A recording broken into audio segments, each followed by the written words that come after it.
அதாவது கனவு காண்றதுக்கு முன்னாடியே அவங்களுடைய கனவு தகர்க்கப்படுகிற ஒரு நிகழ்வாக தான் அந்த நிகழ்வு நடந்திருக்கு, இந்த படுகொலை நிகழ்வு நடந்திருக்கு.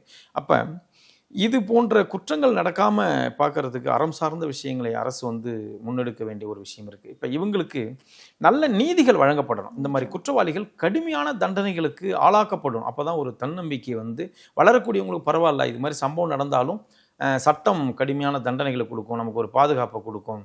அப்போ நீதிமன்றம் இருக்குது, சட்டத்துறை இருக்குது, காவல்துறை இருக்குது அப்படிங்கிற ஒரு நம்பிக்கையை கொடுக்கணும். அந்த தாயார் கூட சொல்லும்போது நீங்கள் கவனிச்சிருப்பீங்க, இவங்களை என்கவுண்டர் பண்ணணும் அப்படின்னு சொல்லியிருப்பாங்க. அப்போ ஏன் அந்த வார்த்தையை அவங்க சொன்னாங்கன்னாக்கா, அந்த வார்த்தையில் கூட ஒரு அர்த்தம் அடங்கியிருக்கு. அவங்க பையனுடைய கொலையை தாண்டி இப்படி என்கவுண்டர் பண்ணப்பட்டாதான் இவர்களை போன்ற இந்த ஏழை எளியவர்கள் ஒரு கனவு காண்றதை அவங்களுக்கு ஒரு பயம் இல்லாத விஷயத்தை உருவாக்க முடியுங்கிறது தான் அவங்க என்கவுண்டர் பண்ண சொன்னதுக்கான ஒரு ஆதங்கம். அவங்க வெறும் நீங்கள் அதை பார்க்கும்போது தெரியும், வெறும் என்கவுண்டருக்கு சொல்கிறாங்க, அந்த அளவுக்கு ஆயிடுச்சா அப்படின்னு மற்றவங்களுக்கு தெரியும். ஆனால் அவங்க அந்த தாயார் சொன்ன விஷயம் இது போன்ற ஏழை எளிய மாணவர்களுடைய கனவுக்கு ஒரு பாதுகாப்பாக இருக்குங்கிற அந்த எண்ணத்தில் இருந்தால் அந்த வார்த்தை அவங்களுக்கு வெளிப்பட்டிருக்கு.